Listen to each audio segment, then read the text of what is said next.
Saat identitas inner responder Rian terungkap di depan semua orang, kerumunan di luar yang ingin menyerang akhirnya berhenti. Dalam lingkungan seperti itu, menunggu tampaknya menjadi lebih mudah. Saat malam menjelang, seseorang akhirnya dipilih dari kerumunan. Dia keluar dari halaman dan berteriak kepada orang-orang di dalam. Biarkan Red Pharaoh keluar. Kita tidak punya hal lain untuk ditanyakan. Bicarakan saja dengan Red Pharaoh. Mendengar teriakan di luar, seluruh otak Red Kaiser berdengung. Sekarang dia benar-benar panik. Tubuh Red Pharaoh ada di sebelahnya. Bagaimana dia bisa membiarkan ayahnya keluar dan disalahkan? Itu jelas tidak mungkin. Dan tulang punggung barunya aman. Dan sekarang dia tidak tahu di mana dia berada. Ayo, cepat dan panggil Rian untukku. Ketika pelayan itu menemukan Rian, dia masih bersenang-senang di harem Red Pharaoh. Dan ketika dia mendengar suara di luar, dia keluar dengan sangat enggan.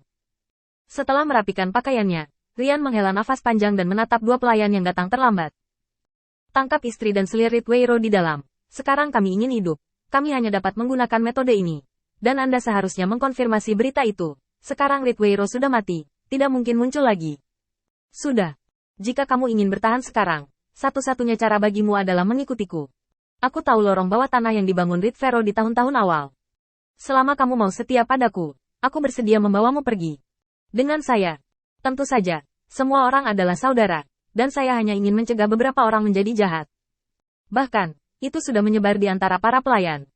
Dapat dikatakan bahwa satu-satunya yang disimpan dalam kegelapan sekarang adalah vas di halaman belakang yang disimpan di penangkaran oleh Ritwelo. Tentu saja, Red Caesar juga yang tertipu. Tetapi tempat di mana dia ditipu tidak sama dengan yang lain.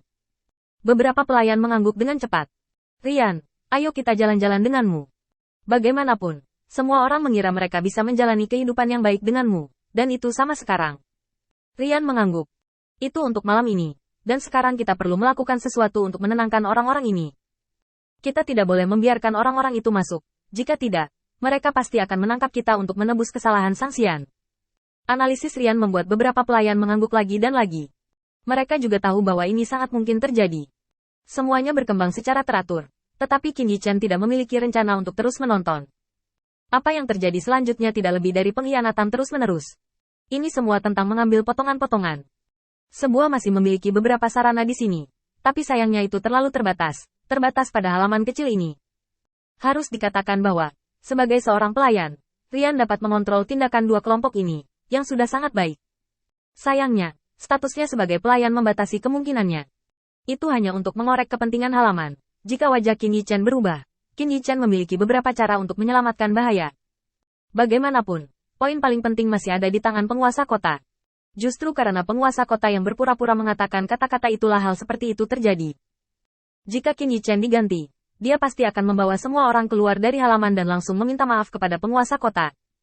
Sebelum makhluk abadi muncul, manusia ini tidak berniat membunuh mereka. Jika mereka ingin hidup, mereka harus mengirim keluarga Red Pharaoh ke atas dan ke bawah ke makhluk abadi.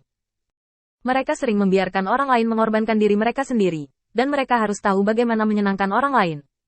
Selama Anda sampai ke mansion Tuan Kota, Anda akan aman untuk saat ini. Setelah itu, Anda akan mencoba melarikan diri dari kota Yuejian. Selama Anda cukup kejam, Anda bahkan dapat mengkhianati Ritweiro dan menceritakan semua rahasianya. Selama 1 atau 2 yang penting tertinggal. Rahasianya, setelah Sang Xian pergi, Lian bisa bertahan hidup di bawah perlindungan penguasa kota. Tentu saja, premis dari semua ini adalah bahwa yang disebut Sang Xian tidak membantai kota. Qin Yichen meraba-raba dagunya dan terdiam sejenak. Tiba-tiba, dia berbicara. Adegan berikutnya di sini juga cukup bagus, bukan? Perjuangan orang kecil, hanya untuk bisa hidup, meliuk-liuk dalam bentuk seperti itu, sangat menyedihkan. Di langit malam yang sunyi, sebuah suara datang perlahan. Oh, maksudmu itu semua salah kami dan kamu sama sekali tidak salah? Qin Yichen tiba-tiba tertawa, dan dia tertawa liar. Tentu saja tidak. Qin Yichen merentangkan kakinya yang disilangkan dan melihat ke langit 300 meter di sebelah kanannya. Semuanya tampak kosong. Tetapi Qin Yichen tahu bahwa ini semua adalah penampilan. Selama Lin Bai pergi, 5 orang ini muncul di sini satu demi satu. Tidak ada yang lain. Apa yang dipegang Qin Yichen di tangannya adalah tanda yang mereka tinggalkan pada Lin Bai.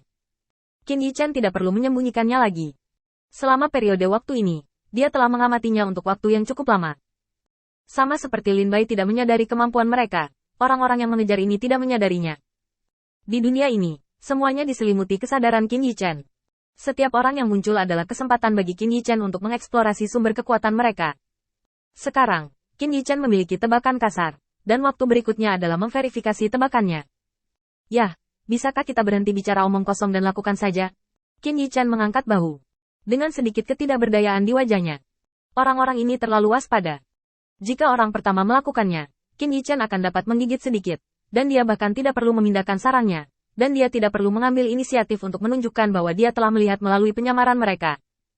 Pada saat ini, kesempatan yang awalnya tak terhitung jumlahnya berubah menjadi peluang. Ini membuat Qin Yichan sangat tidak senang. Mungkinkah di antara 5 orang ini, tidak ada yang mau menggunakan kekuatan satu orang untuk memenangkan eksploitasi militer ini? Namun, segalanya berjalan ke arah yang berlawanan dengan yang diharapkan Qin Yichan. Salah satu dari mereka melangkah maju, melepaskan penyamarannya, dan menatap Qin Yichan dengan tenang. Bisakah kamu melihat penyamaran kami? Maka kamu harus tahu bahwa kita semua berada di level dewa liar. Sebagai salah satu dari 100 tetua, kurasa penilaianku benar. Tentu saja, saya pikir saya memenuhi syarat untuk berbicara dengan Anda. Bagaimana menurut Anda? Qin Yichan melambaikan tangannya dengan tidak sabar, dan dengan gerakan santai, pedang yang kental itu membunuh lawan secara langsung. Tanpa konfrontasi, tanpa menunjukkan kartu truf yang sebenarnya, Qin Yichan tidak berani memastikan dari mana kepercayaan orang-orang ini berasal. Jika Anda bahkan tidak tahu kartu lawan, bagaimana Anda bisa berbicara tentang kerjasama dengan tenang? Setidaknya ketika hal-hal muncul, memiliki pemahaman yang jelas tentang skenario terburuk. Selain itu, Qin Yichan tidak berpikir bahwa orang-orang di depannya benar-benar datang untuk bernegosiasi.